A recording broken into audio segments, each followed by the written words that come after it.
All right, guys, I'm back. I have the bean dip. It's ready. It's kind of congealed. I kind of threw it in the freezer. So this is what it looks like when it's cold. It's like really cold. Like you can take it to parties for summer parties and take it with a bag of chips, like those dipping chips. I always add, if I got something hot, a little something hot in it. It gives it a little bit of spice. And what you do is you just take a nice spoonful of it and add it on a plate. See? And you just eat it, kind of eat your chicken with it like that. It's a red bean dip. And this is my chicken here. If you want to, you can mix the hot sauce around, but I just sprinkle it right across the top so you get a little bite of spice with it.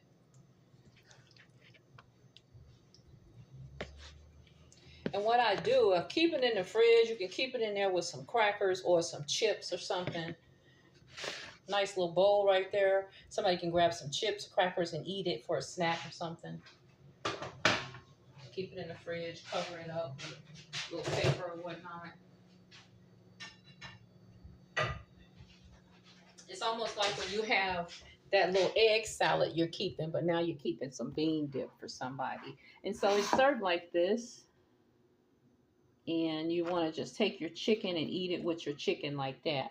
Like a little bite, like that. Very good. It's got a sweet taste. You can also add some chips on your plate, like some nacho, the what do you call it, a nacho chip if you want to eat it with nacho. Like that, you know. And it's so good. So the seasoning on the chicken is non-salty. So all you taste is just the garlic and herb on it. You don't taste any salt.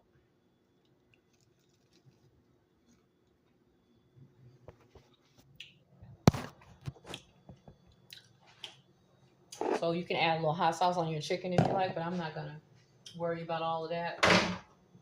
I got what I wanted, and that's this dip. And then I'll take a fork. When I'm done, I'll eat it. Just eat the rest of it up.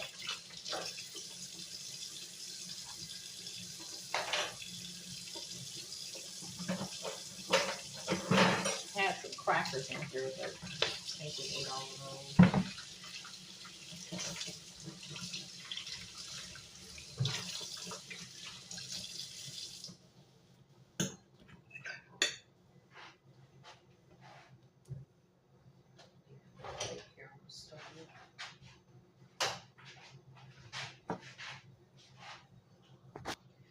Alright guys, come with me. We're going to start on our Bible read real quick on this video. I only wanted to do 2 videos today because it seemed like it's taking them a long time to upload or something. Your food is in there on the stove. It's my little junk table I got over here where I'm keeping all of my little reading materials and whatever the things I have, vitamins or whatever they're on here. So let me get you set up here. We're going to do some Bible study real quick.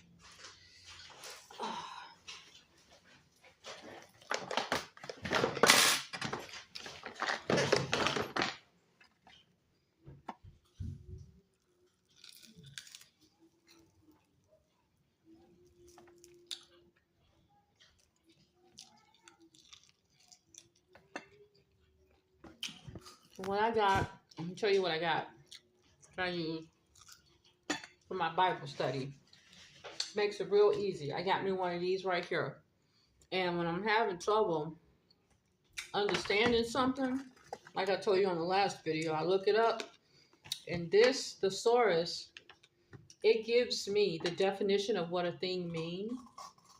And if I'm not happy with it, I'll still Google the word. But it not only gives me that, it'll tell you where other scriptures are related to the word or the information you're reading. It'll tell you different verses of the Bible. So you can say, well, let me go find out all the information on this particular topic. This thing here. That's why it says the ultimate guide. This right here, the ultimate study guide, dictionary to the Bible. Get you one of these. It's very good. Got it on Amazon. It's the revised edition. And it's a Holman reference. Like, this is a Holman Bible. I like Holman. I like the way they print. Holman is from Tennessee. So the way to study the Bible is to look for Jesus, look for God in the Bible. Look for him in your study and you'll find him. Look for him. Look for him trying to show you something, point you to something, give you some clarification. He's going to explain. The words explain themselves. But I'm going to go back over Matthew 5 because I think I deleted that video, which was the commands that Jesus wrote in the New Testament. And then we really should be back in Exodus because I wanted to get you guys up to Judges. But let me read Matthew 5 really quickly. And then my next read will be back over in Exodus where we originally should be. Because I don't want to start Matthew just yet. I just want to read the first part of the commands that was written. Hold on, let me go and get my glasses. I'll be right back.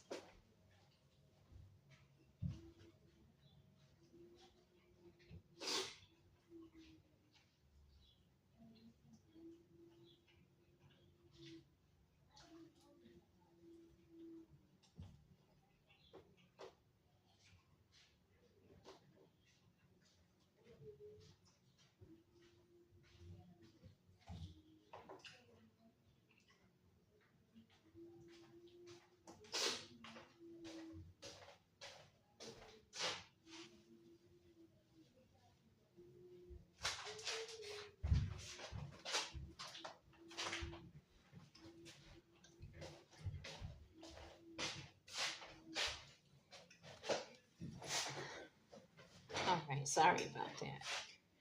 Okay, so in Matthew 5, it says, "And seeing the multitude, he went up into a mountain, and when he was set, his disciples came unto him, and he opened his mouth and taught them, saying, Blessed are the poor in spirit, for theirs is the kingdom of heaven.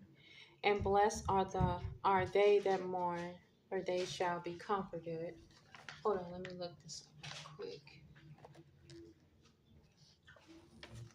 1 second.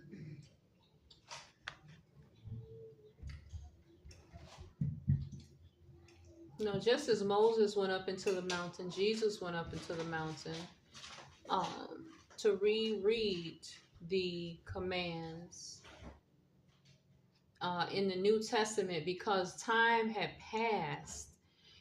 So the way that they are reworked or rewritten from the thought of Jesus, his process, will bring us into a new thinking of how it should be done, not just the old style, because that's all they had was their commands and Moses going to God on their behalf.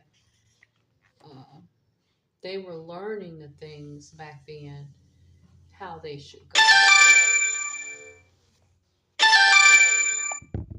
I would be getting a call right now. So listen, it says the covenant, it says an oath-bound promise whereby one party solemnly pledged to bless or serve another party in some specific way. Sometimes the keeping of the promise depends upon the meeting of certain conditions by the party to whom the promise is made. On another occasion, the promise is made unilaterally and unconditionally. The covenant concept is a central unifying theme of Scripture, establishing and defining God's relationship to humans in all ages. So the relationship of God is what this reveals, how he relates to the human being, the covenant promise. And it is a promise between two parties. And he expects it to be kept in certain ways. And so, you know, in the Old Testament, it tells you what they did to keep these covenants. We haven't gotten to that part yet. We're going to get to that. And then it goes on to say, in the next one it says, blessed are the meek, for they shall inherit the earth. Blessed are they which do hunger and thirst after righteousness, for they shall be filled. Blessed are the merciful, for they shall obtain mercy. Blessed are the pure in heart, for they shall see God. Blessed are the pacemaker, for they shall be called the children of God. Blessed are they which are persecuted for righteousness' sake, for theirs is the kingdom of heaven. And blessed are ye when men shall revile you and persecute you, and shall say all manner of evil against you falsely for my sake. Rejoice and be exceedingly glad, for great is your reward in heaven. For so persecuted they the prophets which were before you. Ye are the salt of the earth. But if the salt have lost his savor, wherewith shall be salted? It is thenceforth good for nothing, but to be cast out and to be trodden under the foot of men. Ye are the light of the world. A city that set on a hill cannot be hid. Neither do men light a candle and put it under a bushel, but on a candlestick, and it giveth light unto all that are in the house. Let your light so shine before men, that they may see your good works and glorify your Father which is in heaven. Thankfulness, you know, if they say, this person here make me grateful that they came into my presence, you know. Glorify him in your body and in your spirit. It says, think not that I am come to destroy the law or the prophets. I am not come to destroy, but to fulfill. For verily I say unto you, till heaven and earth pass away, one jot or one tittle shall in no wise pass from the law to all be fulfilled. Whosoever therefore shall break one of these least commandments, and shall teach men so, he shall be called the least in the kingdom of heaven. But whosoever shall do and teach them, the same shall be called great in the kingdom of heaven. Okay, we're going to go on to the second part of the commands that Jesus wrote. Just give me a second here.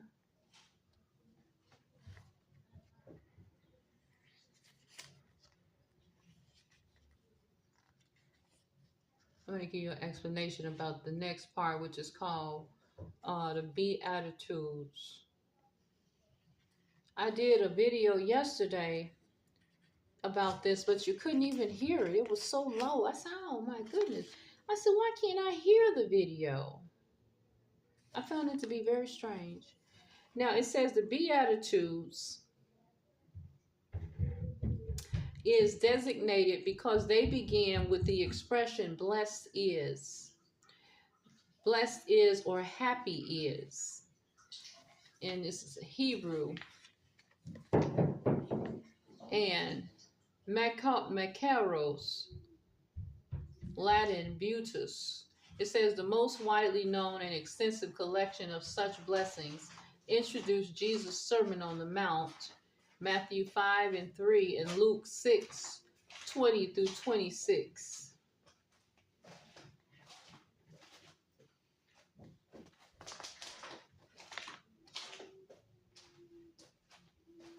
Okay, so the Beatitudes is actually speaking to the person themselves, the inner man, because the Beatitudes is showing you how your outward attitude is to be to others, how this inner person should be reflected to the other person, you know. It says here, for I say unto you that except your righteousness shall exceed the righteousness of the scribes and Pharisees, ye shall in no case enter the kingdom of heaven. Now the scribes and Pharisees were the ones in the synagogue that did not believe that he was the king, that he was sent to save the world. They were the ones that hung him on the cross in the end because they believed in the law. They said, we have Moses' law. What do we need of what you have to say? We don't want to hear what you have to say. They said, you are not who you. They said, then they told him to perform miracles, and he was doing all kind of miracles. So But then after he did all the miracles, they said we gonna have to get rid of him because, we can't let nobody know that he's doing all of this. So they wanted to get rid of. They said we got to get rid of him. We got to find a way. So they hung him on the cross and said, called him he was a liar. He wasn't this and he wasn't who he said he was. All that. Okay, so let's go here. It said, "But I say unto you that whosoever is angry with his brother." Now, let me read it above. It says, "Ye have heard that it was said by them of old time, Thou shalt not kill, and whosoever shall kill shall be in danger of the judgment. But I say unto you that whosoever is angry with his brother without a cause shall be in danger of the judgment." So he speaks to you to give you something that happens before you get angry. Before you kill, a lot of people, when they go to court, they say, what was the motive? They said the person was angry or the person was upset or something happened. He said, don't get angry in the first place so you won't have to think that you want to do something like that. Don't even let that come into your mind. Don't let that thought, that force that's behind you doing something destructive. He said, stop that force before that force come into your mind. Basically what it's saying here. It said, whosoever say to his brother, Raka, which called brother stupid, shall be in danger of the council. But whosoever shall say, thou fool, shall be in danger of hellfire. Call the person a fool. Therefore, if thou bring thy gift to the altar there, and remember that you have broken, that your a grudge or you're upset with somebody. He said, leave it there and come back after you go and ask forgiveness. You guys make forgiveness. And then he said, come back and give me your sacrifice. Because see, he don't want to accept a sacrifice that has anger on it. He said, don't bring me nothing. Don't come to sacrifice to me, the God of heaven who believes in love, when you didn't come here with love in the first place. Go back. He said, go back and get it right. Then come back. Amen. And then it says, therefore, if thou bring thy gift to the altar, and there rememberest that thy brother hath aught against thee, leave there thy gift before the altar, and go thy way. First be reconciled to thy brother, and then come and offer thy gift. And then it says, agree with thine adversary quickly while thou art in the way with him. While you're right there, someone is angry with you, you make agreement. Least at any time the adversary deliver thee to the judge, and the judge deliver thee to the officer, and thou be cast into prison. Now this adversary could be someone that you cross mistakenly, or some accident, or something happened mistakenly in the world. You're on your way, you all had a car crash, you hit the back fender. He said, make agreement with him to take care of the damages. Y'all figure it out amongst yourself before he say, come on, police, get this individual here right away. Because especially if you do something in the world and you're in the wrong, go ahead and make an agreement to try to make amends with that, before you have to take it up to a higher standard. Okay, then it says, verily I say unto thee, thou shalt by no means come out thence till thou hast paid the uttermost farthing. If your adversary take you to jail, call the police. And then it says, ye have heard that it was said by them of old time, thou shalt not commit adultery. But I say unto you, that whosoever look on a woman to lust after her hath committed adultery with her already in his heart. The eyes are the windows to the soul. So when you look, let your look be straightforward, focused, and narrow, not over here, over there, around, all around. Straightforward at the person that you're talking with, in their eye, in their face. Whatever else is going on in their body, that's not for you to be worried about, especially if you don't know the person. It's not your husband or your wife, so why are you concerned with what's going on with them? If nice person, oh, you're nice or you're handsome, it's okay to compliment, but don't look no further. Matter of fact, don't even open your mouth. If you feel like this is a weakness of yours, don't open your mouth. Just keep on with it. And then it says here, but I say unto you that whosoever looketh on a woman to lust after her hath committed adultery with her already in his heart. And that goes vice versa, a man or a woman, either way. And if thy right eye offend thee, pluck it out and cast it from thee, for it is profitable for that one member should perish, that not the whole body be cast into hell. So what he's saying is, before you do a thing, get your eyes right, so you won't have to be given judgment for your eyes. Fast and pray about what you're looking at, or remember that you don't want to put things in your eye. You don't want to look at things. Like, I have been around here watching some things on television, right? And the things that I have been watching on television made me think about a past relationship, you know. So the passion of the relationship came upon me. I said, Lord, why can't I get this man off my mind? And it's not that I was really all that up in love with him or anything, but I had not been in a relationship for a while. This has been a recent thing that happened. And so I just asked the Lord to take it from me. Just take the spark away, whatever the flame was, because I'm no longer really interested, and I don't want to. And I even thought of calling, because I consider him a friend, which I may say, hey, how you doing, whatever, but that's it. But sometimes you don't want to keep opening the door if you don't want to be bothered. Don't keep opening the door, because they may think something different. Don't call somebody and say, hey, if you don't really want to be bothered, you feel like you just want to move on, or it's just not right for you, or just to work out, or whatever, leave the door closed. Don't open the door, especially if you know this person bothers you a little bit. Keep you a little off center. Don't open the door. Keep the door closed. The door to your heart is the door to your soul, and your eyes and your ears. All these things have ways of letting the devil come in to take you away to places you don't want to be. So keep the door closed on that. You know what I'm saying? But these things happen. You can watch something on television. You could hear something on the radio. You could hear an old song and remember an old person that you used to date or something. All these type things happen in the world of people. And just say, well, I'm going to let that thought pass, because I'm no longer in this area of my life. Nothing wrong with having something, that's why I try not to watch too much TV. I watch it briefly, very briefly, and I turn it off. Even the news, I don't watch that too often. I watch it once a day. I'm not going to sit around all my time with the television. The television is an idol, and it opens up things in your subliminal mind. So, just your eye gates is the window to your soul and your heart and your mind. So keep your eyes reading the words of God and praying and meditating, because that's where you get your blessings at. Don't let the things of the world constantly come in and nip away at you, because it'll nip away at you so much until you will forget what you was doing over here. You'll end up doing some other things that was not pertaining to anything, which wasted a bunch of your time. So that's all I'm trying to say. Okay, next.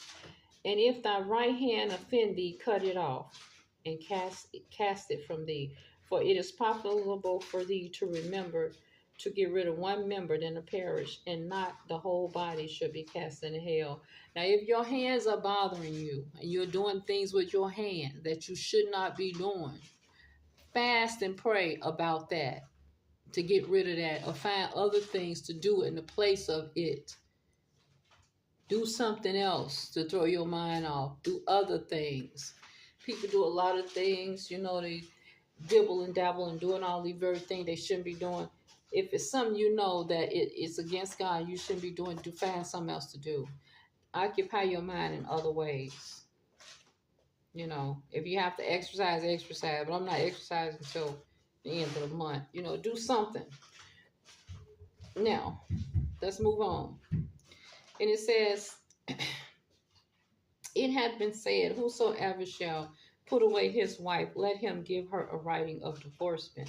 But I say unto you that whosoever shall put away his wife, saving for the cause of fornication, causes her to commit adultery. You cannot divorce once you're married. This is what the Bible believes in. So be careful when you commit to get married to someone. Make sure it's the one you want to be with. Because once you do tie the knot and get married, you can't just be saying, I got to make a reason to get rid of this person because I don't like them. Well, you should have took the time to find out before you married them if you liked them. Be a friend first. Be a friend to that person. You all be friends before you do anything. And in this day and age, people they just jump in the bed. They just take the lust and run with it, and let the devil run with them, run away with their passions, and they end up getting all kind of stuff they shouldn't be in. So don't let the passions run away with you of a person, whoever they are. I don't care what they look like. They can be like a pure gold, but they could be a pure devil heart on the inside. So you better make sure you become a friend first, and you let them know it's friends before lovers. And if they don't like that, let them keep on moving on till they get the one they want to throw in the bed. Because you don't know what could be up in there. It could be AIDS. It could be anything in there. It might be a woman or a man that you thought was a man or a woman. It could be anything. So guys, be careful. Be careful out. There's a lot going on. Okay, now, enough with that. Don't let your passions take over your thought processes is what I'm saying. If you meet a person, be a friend for a while, a long time, before you even think. And if they say, well, that's what they're looking to do, then you move on. You say, this person not for me. Because they're already in lust. A person that really want to be with you, they want to learn about who you are. They want to get to know what you like to eat, what you like to do, how you cook. Is this person clean? Do they clean their house? Basic things. They want to know basic things about you first. Do I want to spend my time? Let me see if there's some games or anything I can play with them on the side. Let me see if I can communicate with them. You want to get to know an individual first.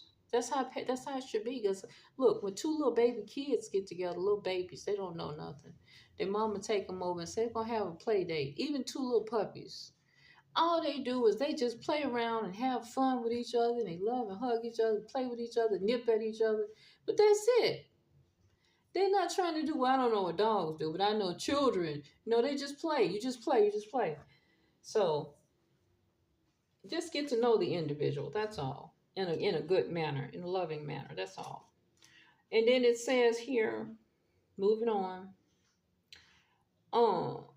Okay, what it was saying was, if you're married, if you did get married and you say you don't want to be with the person went out and cheated on you and had sex with another person, you have a right to get a divorce. Because if you have sex again, the love is lost, the love is broken, the relationship, the bond is broken. You can forgive if you decide you want to forgive and stay with them. That's up to that's up to you. It says one time I'm gonna forgive, but now it's up to you. But if you really was in love, I felt like this. I was really in love, and I know this one time he did this thing, and I divorced him. I got a divorce right away. I found out. I made sure though. I went. You make sure that this individual keep going back to a certain person. I had no money to pay no detective, but I was a detective. If you see this individual, because I seen somebody on YouTube that said. They said the husband went to take his girlfriend out on vacation, and she played like she was a cab driver and picked them up at the airport. Isn't that crazy?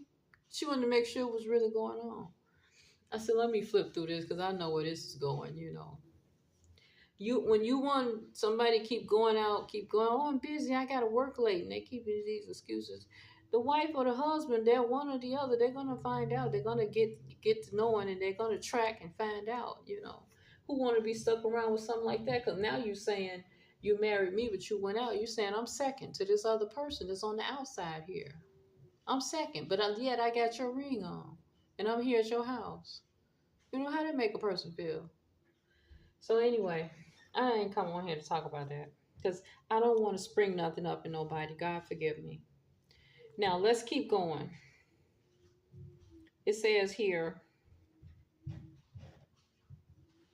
again, ye have heard that it hath been said by them of old time, thou shalt not forswear thyself, but shalt perform unto the Lord thine oaths. Don't tell a person you can do something just to say it, for them to have, likeness to you. Don't say yes or no unless you know for sure. And it's going to say it next. It says, neither shalt thou swear by your head, because thou cannot make one hair white or black. But let your communication be yea, yea, nay, nay, yes or no. For whatsoever is more than these cometh the evil one. And then we go on up here in 5, it says, Ye have heard that it hath been said, an eye for an eye and a tooth for a tooth. But I say unto you, that ye resist not evil, but whosoever shall smite thee on the right cheek, turn to him the other also.